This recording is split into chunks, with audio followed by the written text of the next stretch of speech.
Para sa dugang mga balita sa Negros kag Panay, makaupod ta si Eileen Pedreso. Lin? Madamo nga salamat, Jert. Tag-iya sang mini grocery store sa Banwas ng Calatrava, nasa lisihan sang kawatan. 11,000 pesos nga kwarta, nataban. Yaring balita.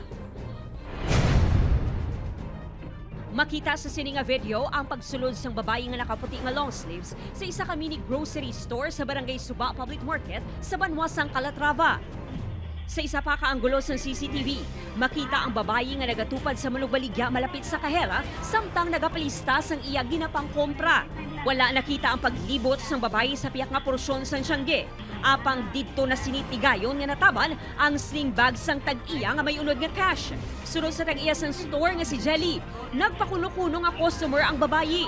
Inquire siya sa store ba kung pila ang price sa bugas, sa itlog, tapos nagsulod siya kay init daw.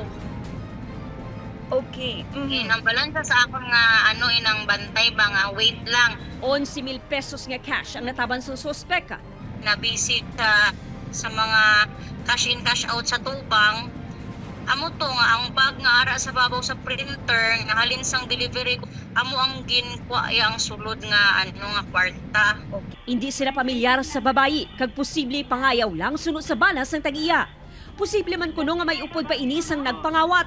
Grabe gid ma'am, grabe gid.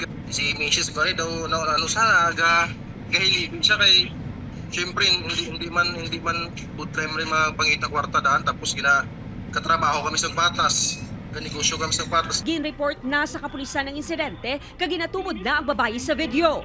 Ginainganyo sang kapulisan ang posible iban pa nga mga nabiktima sang babayi nga mag-file sang reklamo. Di ato mga suspetsado kaming sa layo ng mga lugar, pangayaw sila. Nagagamit sang salisi nga pamaagi. Upod kay Reynald Castillo, Eileen Pedreso, 1 Western Visayas.